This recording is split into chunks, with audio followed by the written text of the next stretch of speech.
জয় গুরু। আমাদের আজকের এই জীবনটা পুরো অদ্ভুত। আমরা প্রতিনিয়ত ছুটে চলেছি কোনো না কোনো পাওয়ার আশায়, কোনো না কোনো সাফল্যের খোঁজে। এই ছাওয়া পাওয়ার ভিড়ে যখন আমাদের মন ক্লান্ত হয়ে পড়ে, তখন আমরা আশ্রয় খুঁজি ঈশ্বরের চরণে, গুরুর চরণে।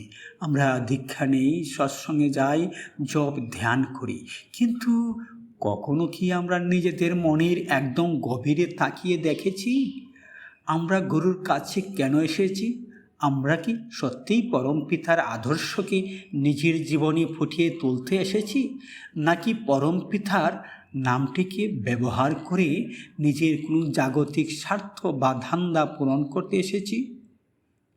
343তম সৎসঙ্গ ঋত্বিক সম্মেলনে পরম পূজ্যপাদ শ্রী শ্রী আচার্যদেব আমাদের এই আত্মজিজ্ঞাসার মুখোমুখি ধার করে দিয়েছেন এক অমোঘ সত্যের আয়না ধরে। তিনি আমাদের চাবুক মেরে বুঝিয়েছেন গুরু ভাই আর ধান্দা ভাই, এর মধ্যে তফাৎটা ঠিক কোথায়?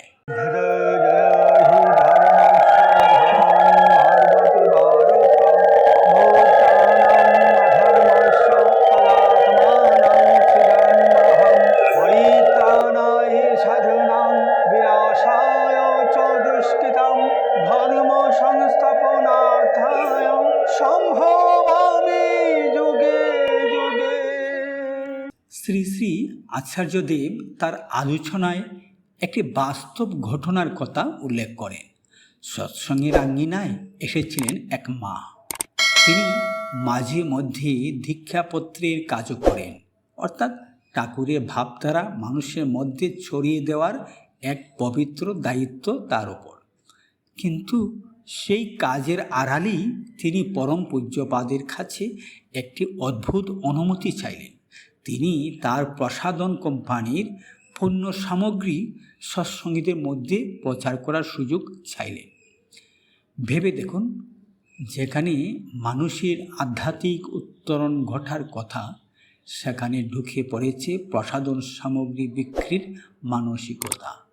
আচার্যদেব তখনই তাকে কঠোরভাবে সাবধান করলেন। তিনি বললেন, নিজের ব্যবসায়িক স্বার্থে কখনোই ঠাকুরকে ব্যবহার করা যায় না। আমাদের আচার্যদেব দূরদর্শী। তিনি পরিষ্কার দেখতে পাচ্ছিলেন, আজ যদি এই সুযোগ দেওয়া হয়, তবে কিছুদিন পর দেখা যাবে ঠাকুরের সেই দিব্য আলোচনা আর কেউ শুনছে না। ডিপি বা দীক্ষাপত্রের পবিত্র কাজের জায়গায় স্থান করে নিয়েছে প্রসাধন সামগ্রীর কৌটো, আর তা নিয়েই চলেছে লাভ ক্ষতির আলোচনা। এখানে আচার্যদেব এক অনন্য উপমা ব্যবহার করলেন। তিনি বললেন, এসেছিলে বাল্মীকি মুনি হওয়ার আশায়, আর তোমার মধ্যে রত্নাকরের জাগরণ হয়ে উঠল। অর্থাৎ আমরা এসেছিলাম দস্যু রত্নাকর থেকে রামায়ণের রচয়িতা বাল্মীকি মুনি হতে, আমাদের ভেতরের অন্ধকার দূর করে আলোয় ফিরতে। কিন্তু আমাদের লোভের কারণে আমরা সেই পবিত্র স্থানে এসেও আবার রত্নাকর, অর্থাৎ সেই স্বার্থপর মানুষেই পরিণত হচ্ছে। ব্যবসায়িক স্বার্থ যে কত সূক্ষ্ম উপায়ে আমাদের ভক্তির ভেতর ঢুকে পড়ে, তা বোঝাতে আচার্যদেব আরেকটি চমৎকার উদাহরণ দিলেন। কথাটা আমি আবার বলছি, ব্যবসায়িক স্বার্থ কত যে সূক্ষ্ম উপায়ে আমাদের ভক্তির ভেতর ঢুকে পড়ে, তা বোঝাতে আমাদের শ্রী শ্রী আচার্যদেব আরেকটি চমৎকার উদাহরণ দিলেন। একজন ঘি ব্যবসায়ী তার কাছে এসে বললেন, তিনি ঠাকুরের তিরোধান তিথির দিন স্থানীয় সমস্ত গরুবাইদের হবিষান্নের জন্য ছোট ছোট ঘিয়ের শিশি বিনামূল্যে বিতরণ করতে চান। বাইরে থেকে দেখলে মনে হবে, বাহ, কি পরম ভক্ত, কত বড় সেবা। কিন্তু আচার্যদেব মানুষের অবচেতন মনের সেই সূক্ষ্ম অহংকার ও প্রচারের আকাঙ্ক্ষাকে ধরে ফেললেন। আজ নিখরচায় ঘি দিলে কাল সেই গুরু ভাইরাই তার স্থায়ী কাস্টমার বা ক্রেতা হয়ে উঠবেন। এই বাণিজ্যিক বুদ্ধিটা ধর্মের আবরণে ঢাকা ছিল। আচার্যদেব তাকে যা বললেন তা আমাদের প্রত্যেকের হৃদয়ে গেঁথে রাখা উচিত। তিনি বললেন, যার সান্নিধ্যে গেলে তোমার ভিতরে তোমার গুরুর অনুভব জাগে, তিনিই তোমার গুরু ভাই। শুধু দীক্ষিত হলেই একজন গুরু ভাই হয়ে যায় না। কত বড় এবং গভীর কথা। আমরা ভাবি একই গুরুর কাছে দীক্ষা নিলেই বুঝি আমরা পরম আত্মীয় বা গুরু ভাই হয়ে গেলাম। কিন্তু আচার্যদেব বলেছেন, সম্পর্কটা বাহ্যিক কাগজের বা দীক্ষার নয়, সম্পর্কটা অনুভবের, হৃদয়ের। দুজন দীক্ষিত মানুষ যখন একসাথে বসেন, তখন যদি তাদের আলোচনার বিষয়বস্তু হয় শেয়ার মার্কেট, টাকার লগ্নি, ব্যবসা, মুনাফা কিংবা পরনিন্দা, পরচর্চা, তবে সেখানে ঠাকুর কোথায়? ঠাকুরের আদর্শ কোথায়? তারা মুখে যতই নিজেদের গুরু ভাই বলুক না কেন, আচার্যদেবের ভাষায় তারা আসলে কেউ কারো গুরু ভাই নয়, এবং আসলেও তাই। তাহলে প্রকৃত সত্যটা কি? শ্রী শ্রী আচার্যদেব খুব সহজ ভাষায় আমাদের সামনে বিভাজনটা স্পর্শ করে দিয়েছেন, গুরুবাই আর ধান্দাবাই। এর মধ্যে আকাশ পাতাল তফাৎ আছে। গুরুবাইকে, যিনি গুরুর আদর্শে অনুপ্রাণিত, যার সাথে বসলে ঈশ্বরের কথা মনে পড়ে, গুরুর কথা মনে পড়ে, যার সান্নিধ্যে আপনাকে সৎ পথে চলার শক্তি যোগায়, যিনি নিজের স্বার্থের চেয়ে গুরুর ইচ্ছাকে বড় করে দেখেন, তিনি হচ্ছেন আমার গুরু ভাই।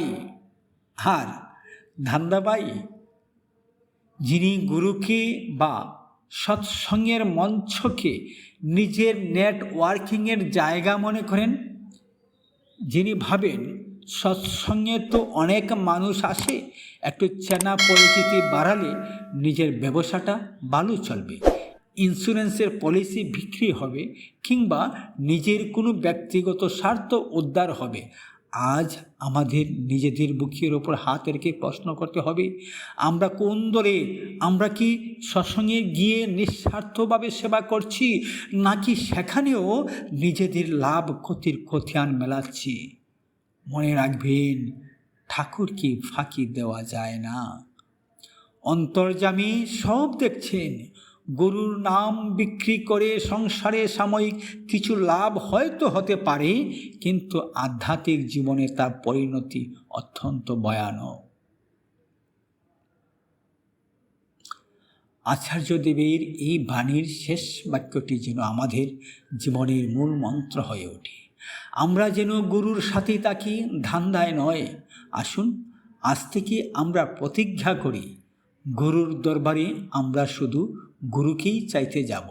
আমাদের সমস্ত চাওয়া পাওয়া, ব্যবসা বাণিজ্য সংসারের জায়গায় থাকবে, কিন্তু যখন আমরা ঠাকুরের কাজ করব, যখন আমরা দীক্ষাপত্র নিয়ে বের হব, যখন আমরা কোনো গুরু ভাইয়ের সাথে কথা বলবো, তখন যেন কেবল পরমপিতার কথাই প্রধান হয়ে ওঠে।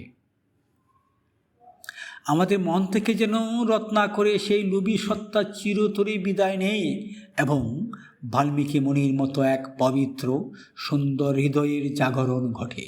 আসুন ধান্দা ছেড়ে আমরা সত্যিকারে গুরুভাই হয়ে উঠি। পরম পূজ্যপাদ শ্রী শ্রী আচার্যদেবের শ্রীচরণে আমাদের প্রার্থনা, তিনি যেন আমাদের এই সম্মতি ধারণ করেন। সদ্য দাদা মায়েরা, আজকে ভিডিওটা মূলত আমরা শেষ করতে যাচ্ছি। তার আগে বলে রাখি, যদি আপনি আমাদের চ্যানেলে নতুন হয়ে থাকুন, অবশ্যই চ্যানেলটি সাবস্ক্রাইব কিংবা ফলো করে যাবেন। আর কমেন্ট করে জানাতে ভুলবেন না আপনি কোথা থেকে দেখছেন কিংবা আপনার কেমন লেগেছে। ভালো থাকুন, সুস্থ থাকুন, সবাই ইষ্টপথে যুক্ত থাকুন। দেখা হবে পরবর্তী ভিডিওতে। জয় গুরু।